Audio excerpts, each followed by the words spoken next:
Oh, you spoke on my behalf. Morrigan's not my favorite. Liliana's my favorite in Origins. Here's your chance. I don't know anything about her. She's just my favorite. She's got nice hair. And I remember finding her. I thought Banana had frozen. No, it was just glazed over. Stunned by your criteria for evaluating your best character. Nice hair. Oh, our next three characters were Liliana, Sten, and Zevran. Oh, well, that's fine then. Then we haven't got to do it. Because, again, I missed Zen in my playthrough. No, Sten. Then, clearly.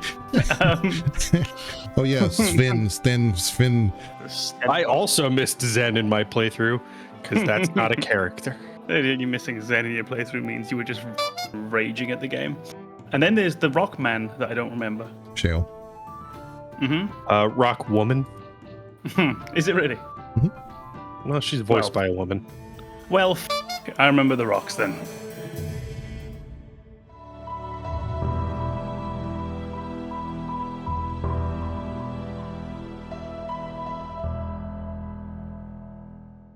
Before we begin, the Gamers Advocate would like to remind you that any episode could contain game spoilers, so watch or listen with discretion. And now your hosts, AMKomnenos, Banana, and Legion. Enjoy the show. All right, I'm ready when you are. Well, welcome to yet another episode of the Gamers Advocate podcast. Yay! Yeah. We're welcome with BananaHammockRepublic. Yay! AMKomnenos. Yay! And myself, Legion. And we are discussing early gaming. Yay! Yeah, boo. Somebody had to. Yeah. We were discussing earliest gaming memories, and it's kind of just off the top of our head is, of course, some of the things that we remembered when we first started gaming, which could have been years and years and years ago in some of our cases. But do we want to start off with That's Nice? Nah. No. I love the idea of that going into the episode completely unedited. Well, welcome to our new game called That Sucks. So Oh, I was made for this game. I'm actually going to launch Claire Obscure and start playing it. Good. It's about time. No, because my camera will freeze. Okay. I haven't got the processing power to spare. The processing power. You can't take it. I'm giving her all she's got. Yeah, I found your issue. Your engineers are drunk. The dilithium crystals at capacity. Captain, get down here. I am wearing the red shirt, so I guess I'm the first one to go. Oh no, we're in trouble. That's going to be heartbreaking when you go. Yeah, Oh. yeah. Well, it was meant to be. But yeah, we're going to be talking about earliest gaming memories. I know for myself, I think the first game I played, I think it was an Atari. The original Atari that came out, and back then it was furniture. That's why it had the little wood grain on it. So, you plugged it in, and it was a family thing, and it was part of the furniture, along with the. Back then, our TVs we had wood grain enclosures, and it was a setup. But when the family would get together, sometimes my mom and dad would kind of fire it up and play Pac-Man or something on it. It wouldn't spend too much time. But if they had friends or family over, suddenly it was this thing. And that's got me first interested in saying that gaming was a acceptable form of entertainment. Oh, okay, so this is a community thing. It's okay because everybody else likes it. And so they would get into playing various things like the mine tank things and the Pong stuff. Very, very simple stuff. And I just kind of got into that. And by myself, when I was playing Pac-Man, it was, pretty simple. There wasn't much to that. But it wasn't until Junior Pac-Man. You went from Pong to, and when I was playing by myself, and I just imagine you playing Pong by yourself, and I'm like, oh, this is a special kind of pathetic. I think that if I remember right, there was an AI there. You could play against the AI. would, very strong. It was Pong, of course. But yeah, Junior Pac-Man was the one where I thought, man, okay, so this is for me. I was real young. I was like 7 maybe.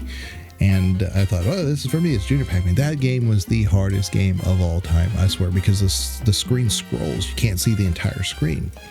So as you go up, if the ghost is coming this way, then you can't see that. You have to scroll. The screen has to scroll up. And it was portrayed as like just, another iteration, but the way they designed it was just a nightmare. So I remember that part too.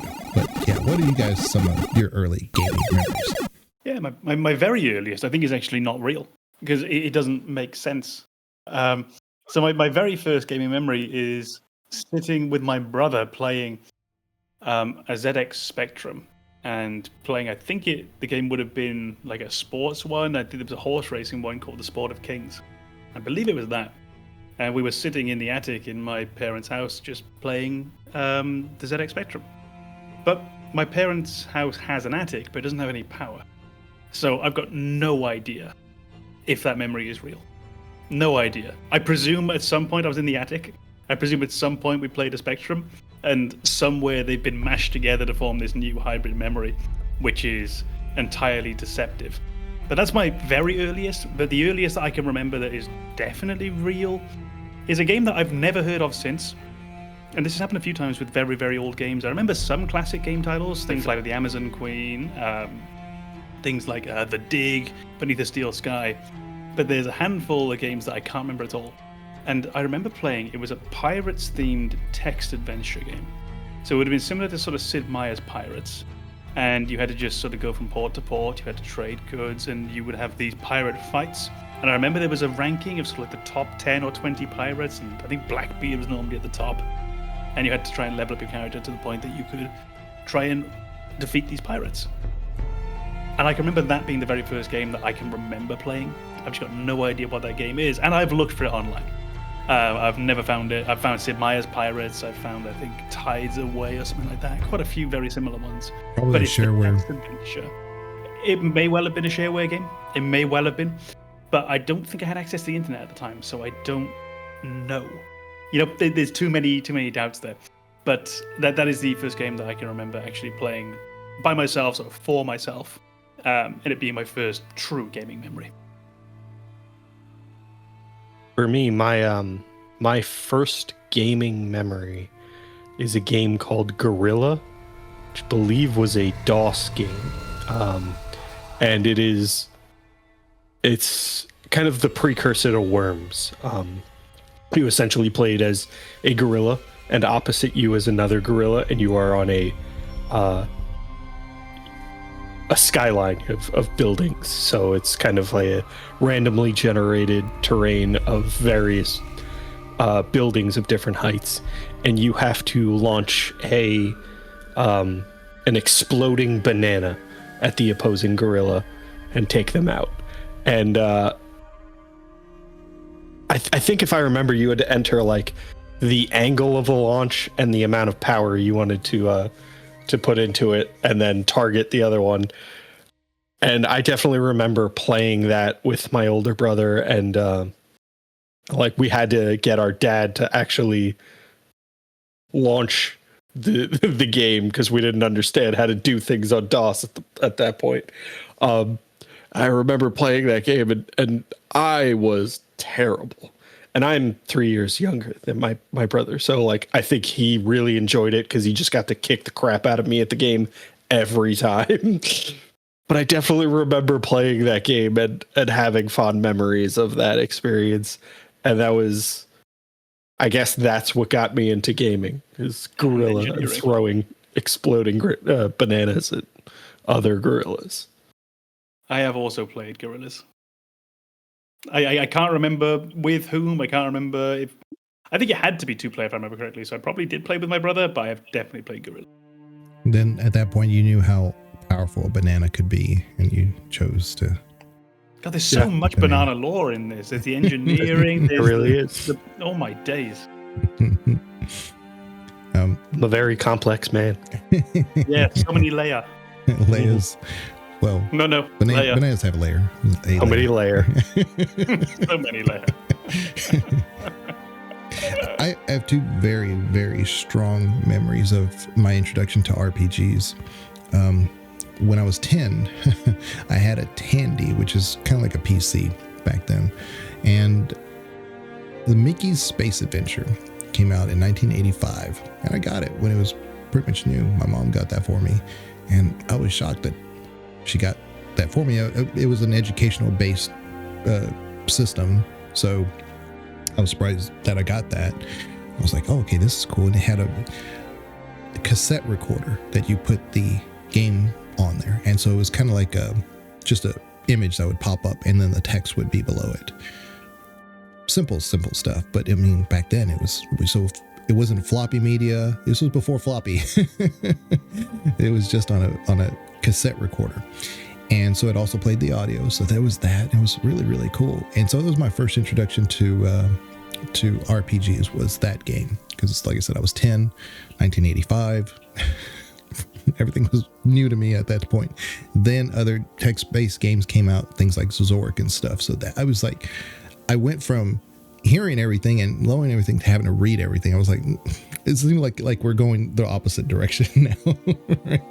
But my second formative memory was all my uncles are attorneys, and one of my cousins came over to. They had money, is my point. They had money, and so my cousin had a brand new system called the Nintendo. I was like, oh, it's a gaming system, cool. And he was staying the night with me at my grandparents, and so we plugged it up, and my grandparents just kind of, they said, okay, you guys have fun. And this was so new to me, and he had Zelda. I had never experienced a game like this before, the original Zelda. I'm like, you go to another screen, you do something there. There's puzzles within that area. There's a dungeon within this area. There's a subset here. There's a secret area here. I played probably 20 hours straight. I was so enamored with Zelda, the first one. And since that point, I was just like, RPGs are my thing. That's my thing.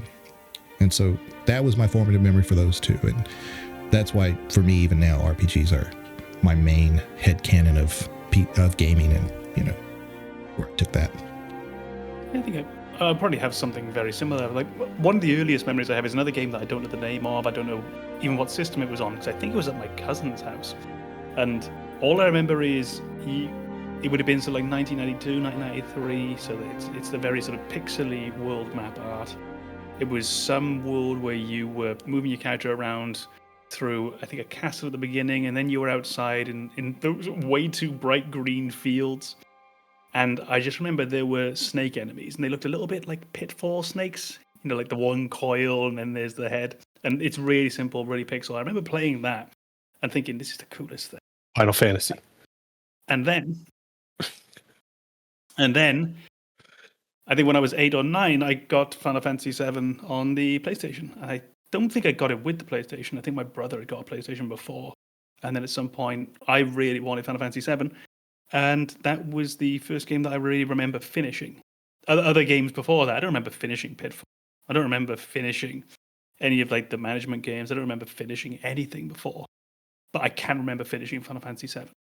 And yeah, and then Breath of Fire 3, which I didn't finish. But Breath of Fire 3, which then took up so much of my time and sort of reinforced myself, okay, these are the kind of games you like. And they went on then to be the kind of games I kept on playing. And over the years, my taste changed. But it's why Final Fantasy, to this day, I will pretty much pick up any mainline entry. You don't really have to prove anything to me anymore. I'm already in. I'm on the train. And I'll pick it up. And yeah, it's the first game I remember finishing. I think the first game I remember finishing is Super Punch-Out. I was a huge fan of Super Punch-Out. Not as big a fan of the original Punch-Out, which I think had a lot more kind of randomness to it. With Super Punch-Out, there was usually...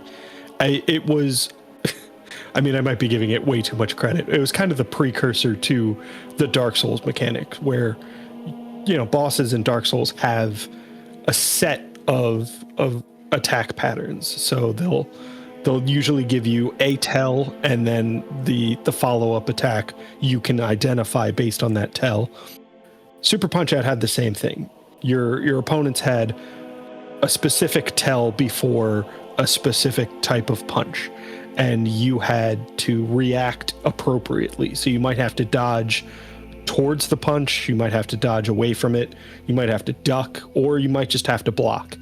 And it was very much learning those patterns and then practicing to make sure you were reacting appropriately.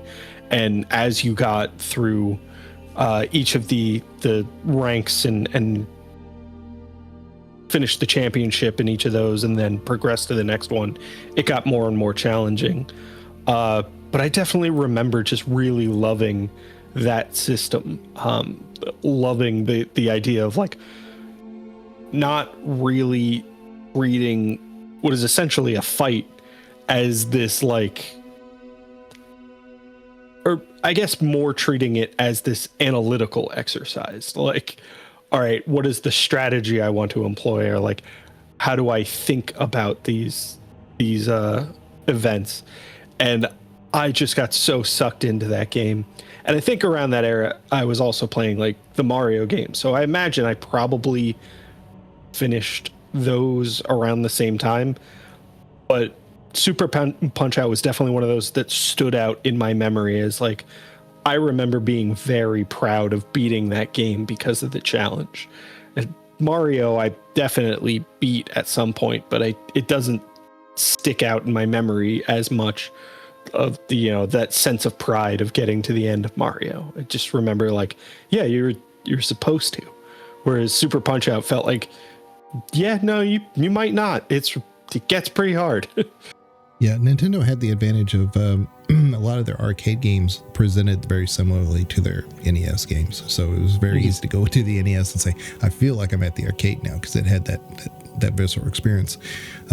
Mario looks like Mario in Donkey Kong. Donkey Kong looks like Donkey Kong in the NES. It's very one-to-one. And Punch-Out was one of those that it seemed very much like when you're playing like Mike Tyson's Punch-Out, for instance. Like this Glass Joe is there's a little bit more detail there in the arcade, but not a whole lot different.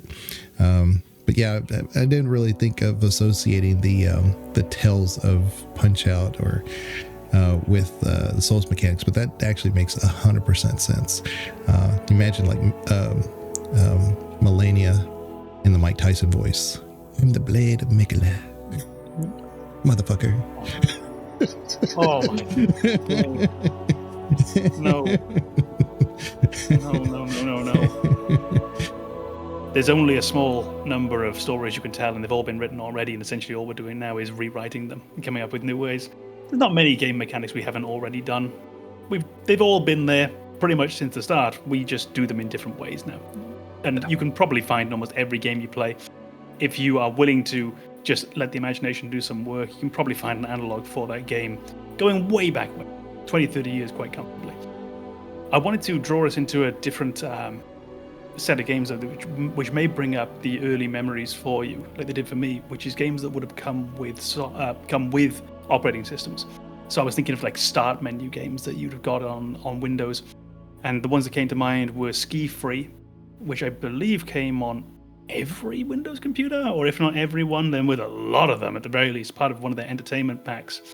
And I remembered there was something like Tetra Card or something. I haven't got it written down. I remember the card games that came bundled with it. There was the space pinball game, where it was just a pinball machine, but it looked vaguely space themed. And these games that came built in with these computers, which was probably all you might have had at the time, because individual PC games would have been expensive. Individual PC games might not have run on the PC that you actually had, especially if we go back to 1991, 1992, those earlier times. When could you have started having any chance of being connected to the internet? At least on a wide scale? We're going further into the 90s before that happens. So you're stuck with whatever few games came bundled on the machine. So Ski Free probably has a lot of hours in it from people who had nothing else to play. Ski Free was definitely one of those ones where I think like I agree with you. I don't know if it was on every machine, but it was on a lot of them.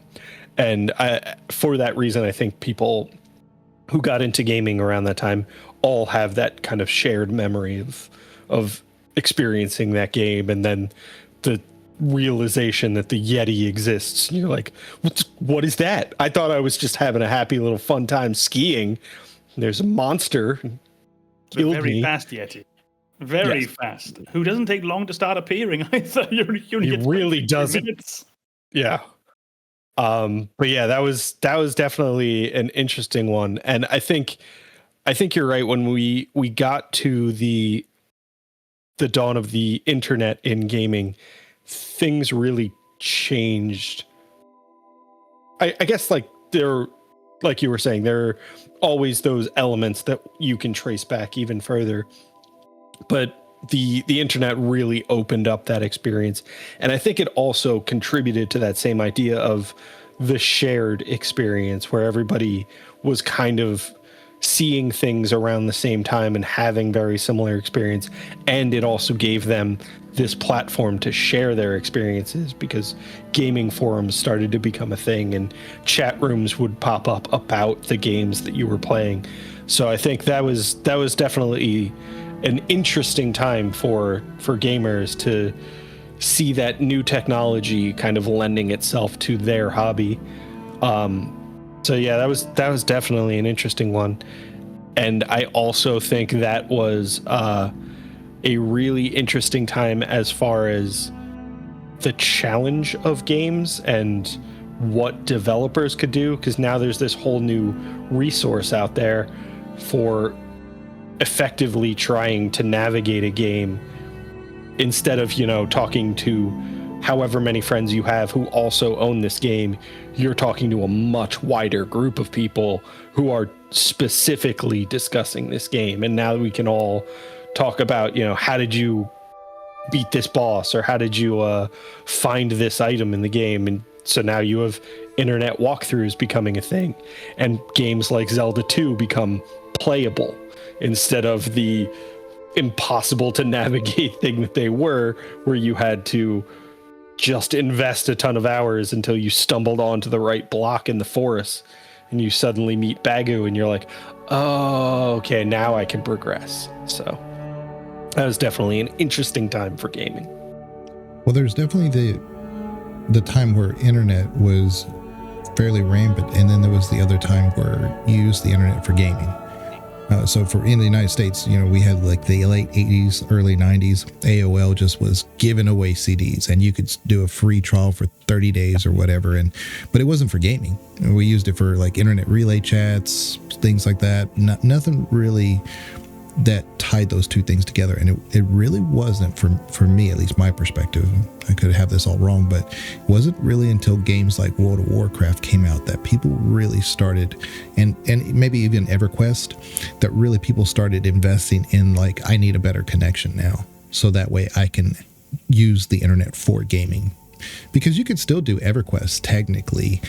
Diablo 2, you could go to battle.net and connect to some things for the auction house and this and that, but it was real simple stuff. You didn't need a great connection for that. But it really wasn't until the MMOs that you started seeing I'm using the internet for gaming. I would pretty much agree. By the way, you are the first person I've ever heard say internet relay chat and not IRC. It took me a few seconds to think, what do I know? Yeah, I think we always wanted faster internet for various reasons, mostly for Napster. But it was really, let's be real. But I think really with the internet, with MMOs, and particularly these more graphically intensive ones that more people were playing, because people were playing Graal Online, people were playing EverQuest, people might be playing, I can't think of any more off the top of my head, to be honest. If we go way back, Ultima as well, I think. Ultima Online. But it was really when you started to have these MMOs, and I'm thinking, World of Warcraft, because this is suddenly when all... Lord British. Tell the story again. This is really around when you start actually playing with like real life friends as well in these games. And you don't want to be the one who can't play because you haven't got the internet connection for it, or you haven't got a computer for it. Whereas if you couldn't play, you know, whatever single player game at home, okay, it kind of blows. But when you slowly have this version of your social life migrating online as well, that's a bit different. Now you actually are a bit more pressured to have to play. So yeah, that was around when World of Warcraft in particular, and I think Guild Wars as well, for us, which is one that we played a lot on together. That was one where all of a sudden internet speed for gaming suddenly became a real discussion. Before that, it was just, okay, I can download files a bit faster. But all of a sudden now it felt like, okay, I need to hit a benchmark so that I can take part in this. It kind of reminded me of like a different element of gaming, which was not so much needing the internet for gaming, but needing other supplementary technology. And so there's a very specific memory I have of the first time my brothers and I played Final Fantasy VII. So we got our PlayStation, and Final Fantasy VII was the first game we got on PlayStation. And we put the disc in, we loaded it up, we played through the reactor in Midgar for a bit, and then we got to the bottom of this ladder, and there's this glowing, bouncing question mark, and we're like, what the hell is that? We walk over to it, and we're like, this is how you save your game. And we're like, oh, okay, that's awesome. So we go to save the game, and it was like, please insert a memory card. And we're like, what? We didn't own a memory card. So our first experience with Final Fantasy VII was, you are either going to have to beat this entire game without turning the system off, which that's not going to happen, or you're going to need to go buy a memory card. And so we had to go explain to our parents, like, hey, you know how you just bought us a really expensive gaming system and a game for it? Yeah, we can't play it unless you buy us more stuff. So that was definitely one of those early gaming memories. And it was the first of many times where I had to explain to my parents how gaming works and like what is necessary for a video game, or like all of the things that kind of come together to make a video game. It was not the last time by a long shot, but it was definitely prepared me for future events. It's interesting, isn't it? Because it feels like in the modern day, really the only remnant we have of that still is, do you have enough controllers? Whereas if we go back, we would need to get memory cards, and we would also need for the controllers probably a multi-tap if you were playing on the PlayStation as well. So you just had these little extra things, which now I guess we mostly don't really need to worry about. But it's one of those little quirks of gaming at the time that, yeah. Well, now, I mean, most controllers connect wirelessly. And they're Bluetooth as well, so we don't need our multi-taps. We probably don't even have a port. Does the PlayStation have a... Oh, it must have a USB port for charging, now I think about it. Yeah. But it doesn't have a controller port, per se.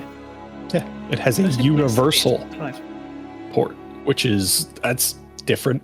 There was no universal anything in that era. No. Very based.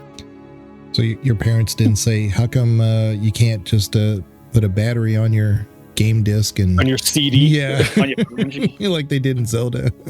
Well, I think that was the issue. We had a Super Nintendo before that, and because of the cartridge design, you had a battery in the cartridge that could retain that data and keep a save file on the game media. PlayStation moved to disc, and now you don't have the ability to keep your save data on the disc. So we were not prepared for that. And it's all been downhill since then. Yeah. Fuck you, Final Fantasy VII. You suck. Now we don't even have a disc to save our batteries on. Yeah. It's lame without it. I don't even like gaming anymore. Yeah. Take me back. Yeah. The last episode of the podcast. It's all downhill from here. Horrible. Hate it. Horrible. It's just terrible. Three grumpy old men. Making Nixon references. Yeah. Start watching, kids. It's fun here. Yeah. We're going to start... Who the hell is our target audience? the nursing home community has subbed...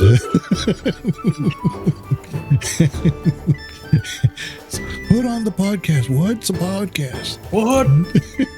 Why are we doing Stone Cold Steve Austin now? What? Well, appreciate everybody being here today talking about our earliest gaming memories. Tell us about your earliest gaming memories in the comments, please. But Make us feel old. Yeah. Yeah. It was 10 years ago. What? But I remember when the original Red Dead came out. Oh, God. when Red Dead 2 first came out, I was 12. Oh. Everything you say in that voice just has a whimsy to it. It's so nice. It's just like being back in Dollyland. Black back in Dollyland. It's not Dollyland. Dollyhood. Good. Anyway, we'll check you guys later. Like it if you like it. And bye-bye.